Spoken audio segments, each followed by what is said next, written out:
Bueno, hoy vamos a hacer algo con un enfoque un tanto distinto. Pensemos en esta inmersión profunda, más bien como un seminario de posgrado de alto nivel. Hoy, fíjate, tal vez una sesión informativa de evaluación de amenazas. Exacto. Una sesión diseñada específicamente para analistas gubernamentales y creadores de políticas de seguridad. Porque la misión que tenemos sobre la mesa es bastante compleja. Totalmente. La misión es desentrañar desde una perspectiva puramente estructural la anatomía de las organizaciones clandestinas y terroristas. Queremos entender su ciclo de vida organizativo. O sea, cómo se fundan, cómo alcanzan su plenitud operativa y finalmente cómo y por qué colapsan. Y el objetivo final de esto, para quienes nos escuchan, es extraer implicaciones de inteligencia procesables de esa mecánica estructural. Para lograr un nivel de análisis que realmente aporte valor a esa evaluación de amenazas, vamos a cruzar un corpus de datos empíricos bastante robusto, ¿verdad? Así es. Estaremos diseccionando, por un lado, la investigación de Mark Segeman sobre la radicalización global. Un texto fundamental. Sí, y lo vamos a poner junto a los extensos análisis estadísticos de la corporación RAND sobre cómo terminan las campañas terroristas. Y para darle sentido a todos esos números, a todos esos datos, aplicaremos los principios teóricos de algunos gigantes de la sociología y la teoría organizacional. Específicamente Max Weber y Henry Mintzberg. Básicamente vamos a ver la violencia clandestina a través del lente de la gestión corporativa y la sociología estructural. Pero, antes de adentrarnos en las fases de este ciclo de vida, hay una regla inquebrantable para el análisis de hoy. Es imperativo aclarar esto desde el inicio. Una advertencia de imparcialidad estrictamente necesaria, claro. Sí, los documentos fuente que vamos a desmenuzar contienen múltiples referencias históricas, sociológicas y políticas a una enorme variedad de movimientos. Hablamos de grupos de extrema izquierda, organizaciones de extrema derecha, insurgencias nacionalistas. E incluso redes patrocinadas por estados. Es vital declarar de forma inequívoca que este análisis no toma partido. De ninguna manera. No hay ningún respaldo ni tampoco ninguna condena a los puntos de vista políticos o ideológicos mencionados en las fuentes. Exacto. El trabajo aquí se limita estricta y objetivamente a reportar la mecánica estructural que describen los textos originales. Es una distinción fundamental, creo yo, porque el análisis estructural real debe ser ciego a la ideología. Totalmente. A la teoría organizacional no le importa la bandera que enarbole un grupo. Le importa cómo reclutan, cómo se financian y por qué sus cadenas de mando se fracturan. Bien, vamos a desglosar esto desde el principio. Todo grupo tiene un génesis, un origen. Eso nos lleva a la primera fase del ciclo de vida organizacional, la fundación. Y si vamos a hablar de cómo se funda una estructura de poder, inevitablemente tenemos que hablar de Max Weber y sus 3 tipos de autoridad. Así es. Entiendo que esta categorización clásica dictamina en gran medida, si un grupo va a sobrevivir a largo plazo o si está condenado al fracaso desde el día 1. Lo fascinante aquí es cómo una teoría sociológica de hace más de un siglo predice con tanta precisión la vulnerabilidad moderna. Claro. Weber identifica 3 tipos de liderazgo. Tenemos el carismático, el tradicional y el legítimo, al que Weber también llama legal racional. Legal racional, exacto. Y en la fase de fundación de la gran mayoría de los movimientos clandestinos, el liderazgo carismático es el rey. Tienes a una figura central con un magnetismo personal extraordinario. Que centraliza todo. Justamente. Este individuo centraliza la autoridad y genera un entusiasmo inicial inmenso que moviliza a las masas. Pero me imagino que depender del carisma de un solo individuo es jugar con fuego. Definitivamente. Si esa persona centraliza todo el entusiasmo y la autoridad, ¿no se convierte eso en una vulnerabilidad estructural masiva? Es decir, ¿qué pasa cuando esa persona ya no está? Se convierte en una crisis existencial absoluta, una verdadera bomba de tiempo organizativa. Claro. El liderazgo carismático presenta un desafío crítico, monumental diría yo, para la sucesión. La organización entera se construye alrededor de un culto a la personalidad. Y no preparan a nadie más. Rara vez desarrollan mecanismos formales para transferir ese culto a un segundo al mando. Cuando ese líder cae, ya sea por captura o muerte, el grupo a menudo se desintegra por completo. Lo cual contrasta muchísimo con los otros modelos, ¿no? En marcado contraste. Los modelos de liderazgo tradicional, que se basan en costumbres o linajes heredados, o los modelos legítimos, basados en normas, burocracia y estatutos internos, proporcionan una estabilidad a largo plazo. Porque las reglas están claras desde el principio. Exacto. Si un líder en un sistema legal racional desaparece, el manual de la organización ya ha dictado quién asume el mando al día siguiente a las 8 de la mañana. Es como comparar una empresa emergente, donde el fundador toma cada microdecisión y tiene todas las contraseñas, con una corporación multinacional que tiene planes de contingencia para absolutamente todo. Esa es una excelente analogía. Ahora, si conectamos la figura del líder con la forma en que el grupo nutre sus filas, los textos nos marcan un cambio histórico drástico en esta misma fase de fundación. Hablas de las dinámicas de reclutamiento. Sí, en décadas pasadas, el reclutamiento parecía requerir una infraestructura enorme. El modelo era top-down, de arriba hacia abajo. La organización central enviaba agentes físicos, reclutadores profesionales a buscar candidatos. Los filtraban y los enviaban a entrenamiento militar formal en el extranjero. Era un proceso sumamente estructurado. Y ese era el modelo estándar, pero requería una inversión de recursos tremenda y dependía de instituciones físicas como centros de culto o comunidades en la diáspora. Sin embargo, la investigación de Sageman demuestra que ese panorama ha mutado drásticamente, ¿verdad? Bajo hacia arriba. Es el fenómeno contemporáneo de la autorradicalización. Y aquí es donde los textos desafían una noción muy común. Uno podría pensar que alguien se une a una de estas redes clandestinas después de hacer un cálculo táctico puramente racional. O impulsado por obligaciones normativas de la ideología. Exacto, pero Sageman argumenta que los verdaderos motores son los impulsores emocionales, la frustración, el sentido de pertenencia y, sorprendentemente, los lazos de amistad y las redes de parentesco. Sageman lo denomina el fenómeno del grupo de chicos. Y este es un hallazgo crítico para entender lo que llamamos resiliencia ideológica. Claro. La formación de identidad colectiva y la satisfacción de necesidades emocionales demuestran ser infinitamente más resilientes contra las contranarrativas institucionales que cualquier obligación puramente ideológica. Porque ataca una necesidad humana básica. Exactamente. Cuando un grupo de amigos se radicaliza conjuntamente, la lealtad hacia los pares se vuelve el pegamento absoluto de la célula. Es decir, puedes intentar desmontar su ideología con argumentos lógicos o con campañas de información del gobierno. Pero no puedes argumentar contra la necesidad humana de pertenecer a un grupo que te ofrece identidad y propósito. Es un escudo psicológico. Pero espera, si ya no dependen de reclutadores físicos, ni están yendo a campamentos de entrenamiento militar formal en el extranjero, ¿cómo logran coordinarse operativamente o aprender tácticas? El rol del entorno ha cambiado. ¿Un foro en línea realmente puede sustituir meses de instrucción física en un terreno de combate? Operativamente, no. No lo sustituye con la misma eficacia técnica o militar. Y eso es una vulnerabilidad clara que discutiremos más adelante en el análisis. Bien. Pero psicológicamente y logísticamente, el entorno digital transforma por completo el juego. Las cámaras de eco en línea sustituyen el componente social y emocional de los antiguos campamentos físicos. Funcionan como incubadoras. Exacto, fomentan una autorradicalización de bajísimo costo, donde los foros actúan como aceleradores emocionales. La organización matriz obtiene células altamente motivadas sin invertir recursos reales en reclutamiento o infraestructura física. Lo cual nos lleva orgánicamente a la segunda etapa del ciclo de vida, la plenitud organizativa.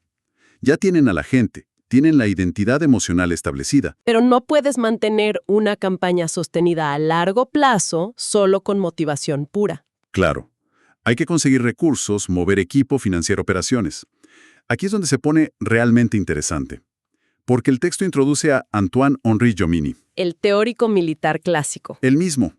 Él define la logística como el arte práctico de mover ejércitos.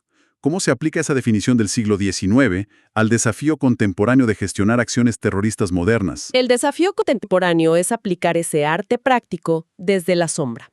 Para ejecutar operaciones sostenidas o mantener una campaña a lo largo del tiempo, la supervisión directa y centralizada de un líder carismático ya no es suficiente. Necesitan organizarse de otra forma. Las organizaciones deben crecer y estructurarse. Aquí aplicamos a Henry Mintzberg y su concepto de departamentalización. La división del trabajo. Exactamente. Vemos una división del trabajo extrema a medida que crecen. Se crea un ala específica para inteligencia, otra rama dedicada exclusivamente a la falsificación de documentos, otra para propaganda y, por supuesto, una para finanzas. Y me imagino que la ejecución logística y la eficacia de esa departamentalización difieren muchísimo dependiendo del tipo de autoridad. Un líder carismático e hipercontrolador probablemente crearía departamentos basados en la lealtad personal, Lo cual genera un organigrama errático y paranoico. mientras que un modelo legítimo y legal racional construiría una burocracia altamente estructurada y eficiente. Así es. Y el nivel de departamentalización también depende directamente de cómo se financian, la gestión de finanzas y recursos continuos. Hablemos de eso, porque los textos contrastan dos grandes modelos de ingresos: el patrocinio estatal externo frente a las empresas criminales internas. ¿Cómo cambia la logística si un grupo recibe respaldo de un Estado patrocinador? Históricamente, el patrocinio estatal externo ofrecía una capacidad operativa gigantesca. Los textos analizan casos concretos como la OLP o ETA en ciertas épocas. Claro, estados que les brindaban apoyo. Este modelo provee refugio seguro, pasaportes diplomáticos, armamento de grado militar y financiación masiva. Pero gestionar este nivel de apoyo requiere un altísimo grado de departamentalización. Y me imagino que somete al grupo a vulnerabilidades enormes por factores que no controlan. Si lo analizamos como un riesgo, depender de un Estado patrocinador es poner la supervivencia del grupo a merced de la geopolítica externa. Es una espada de doble filo. Si la política exterior de ese Estado cambia, o si la presión diplomática internacional los obliga a cortar lazos, el grupo clandestino se queda sin oxígeno financiero y logístico de la noche a la mañana. Precisamente por esa vulnerabilidad, muchas organizaciones en su fase de plenitud hacen una transición estratégica hacia ingresos criminales internos. Buscan autonomía. Pasan de buscar apoyo estatal a desarrollar redes criminales internas. Hablamos de actividades específicas como la falsificación de moneda, la extorsión sistemática, el secuestro. Estas vías de ingresos internos ilícitos aíslan al grupo de los caprichos de la política exterior, Les otorga una independencia operativa vital. pero cambian un riesgo por otro completamente distinto. Al construir una infraestructura criminal compleja y departamentalizada a nivel local para sostenerse, se exponen inevitablemente a la acción policial local. Exacto. Ya no solo enfrentan a las agencias de inteligencia, sino a las fuerzas del orden convencionales. Tienen que mover dinero sucio, interactuar con el bajo mundo, y eso deja un rastro probatorio enorme. Ahora, todo este esfuerzo monumental, la logística jominiana, la departamentalización de Mintzberg, las finanzas criminales, los textos señalan que todo esto obedece a un propósito estratégico comunicacional. Si conectamos esto con el panorama general, debemos incorporar al sociólogo Raymond Daron y su concepto clave del impacto psicológico desproporcionado. El terrorismo como una forma de comunicación masiva. Exactamente. El terrorismo, desde un análisis puramente estratégico, rara vez busca la destrucción militar real del adversario en un campo de batalla. Su propósito estratégico es transmitir un mensaje político o ideológico, alterando la psicología de la población civil. El impacto que pretenden generar en la sociedad no se mide por el daño físico directo, sino que se amplifica exponencialmente a través de la cobertura mediática. La violencia es el mensaje, y los medios son el altavoz. Invierten sus recursos logísticos en crear eventos diseñados específicamente para acaparar la atención mediática y generar terror en millones de personas que están a cientos de kilómetros. Esa es la mecánica del impacto desproporcionado que describe Aron. Pero irónicamente, el éxito en esta fase de plenitud, el lograr esa atención masiva, es lo que genera la presión que los empuja inexorablemente hacia la tercera fase. El declive. Las presiones externas de las autoridades y las tensiones internas se acumulan. Los grupos clandestinos, como nos muestran de forma contundente los datos de Rand Corporation, tienen fechas de caducidad. Esos datos de Rand son una mina de oro analítica sobre cómo terminan realmente estas campañas.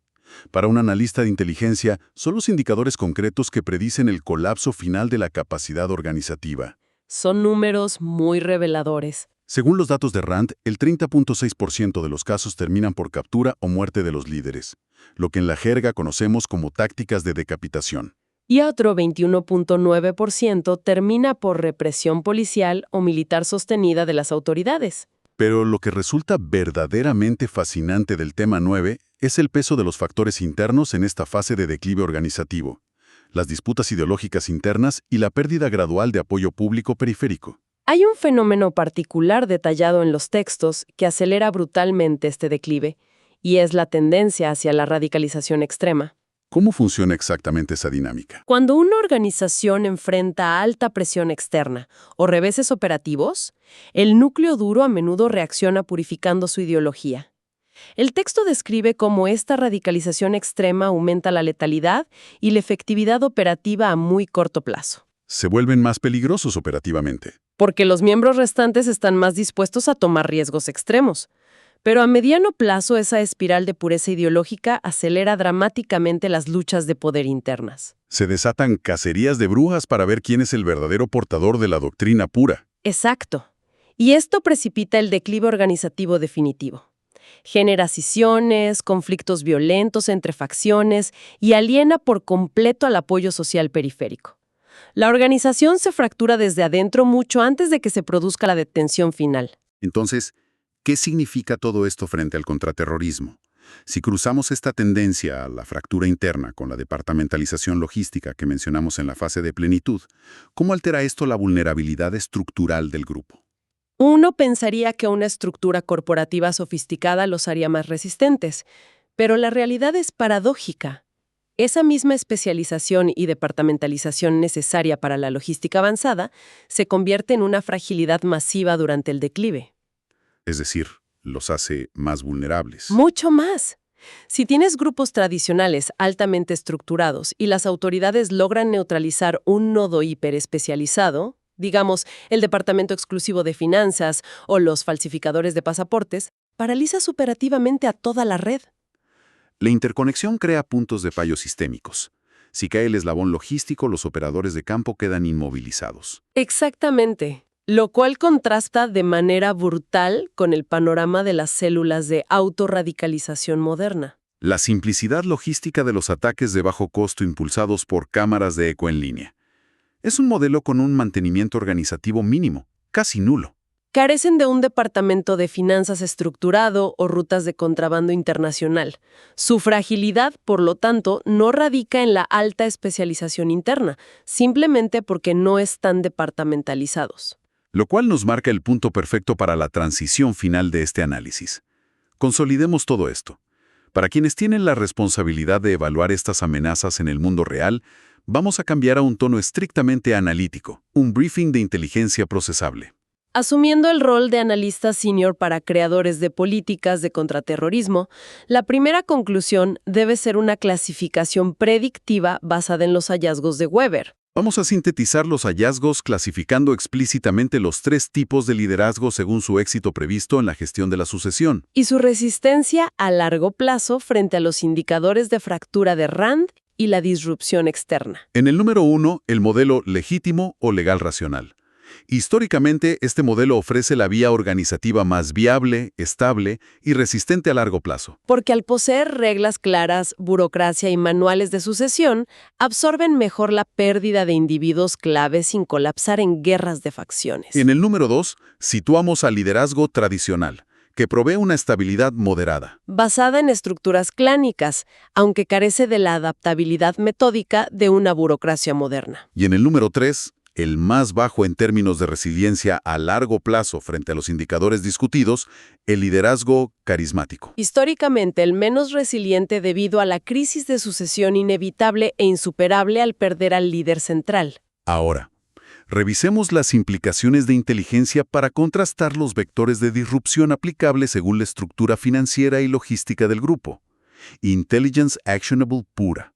Para redes de logística patrocinadas por estados o con alta departamentalización criminal, el conocimiento de su estructura revela vulnerabilidades claras. La inteligencia debe atacar los puntos de fallo hiperespecializados. Como los falsificadores o los canales de movimiento financiero, no es necesario desmantelar a todos los miembros. Neutralizar un departamento especializado desestabiliza toda la estructura por su interdependencia funcional. Por el contrario, para operaciones financiadas internamente o células autorradicalizadas de bajo costo, la estrategia cambia drásticamente. La falta de mantenimiento organizativo hace que los ataques de decapitación tradicionales sean mucho menos efectivos, ¿cierto? Totalmente. Las vulnerabilidades explotables de estas células residen en interceptar la generación de identidad emocional en su fase temprana. deben irrumpirse las dinámicas sociales dentro de las cámaras de eco en línea antes de que pasen a la acción. Y en la fase operativa, hay que explotar su inherente falta de experiencia técnica militar, producto de no asistir a centros de entrenamiento físico. Esto nos lleva a una conclusión final. Y esto plantea una pregunta importante, un pensamiento estimulante para los analistas que se deriva lógicamente de esta transición logística. Adelante con la reflexión. Si hemos establecido que la eficacia contemporánea de los grupos terroristas descentralizados reside en satisfacer necesidades emocionales en foros en línea para lograr un impacto psicológico desproporcionado a bajo costo organizativo, Sí. ¿hasta qué punto la atención institucional y mediática masiva, otorgada incesantemente por las sociedades democráticas, está sustituyendo de manera involuntaria el aparato logístico y comunicacional que estas organizaciones descentralizadas ya no pueden mantener por sí mismas? Es una reflexión profunda y un tanto perturbadora para el análisis prospectivo. Básicamente, si nuestros ecosistemas de información están operando como el Departamento de Relaciones Públicas gratuito para células que estructuralmente deberían estar extintas. Es un interrogante crítico sobre la simbiosis estructural entre la violencia de bajo costo y los medios. Lo dejamos sobre la mesa para la reflexión individual de nuestra audiencia en sus propias evaluaciones de amenazas. Un cierre analítico fenomenal para desglosar la verdadera mecánica de estas organizaciones. Agradecemos a quienes nos acompañan desde el ámbito gubernamental y académico en esta inmersión profunda. Hasta la próxima sesión.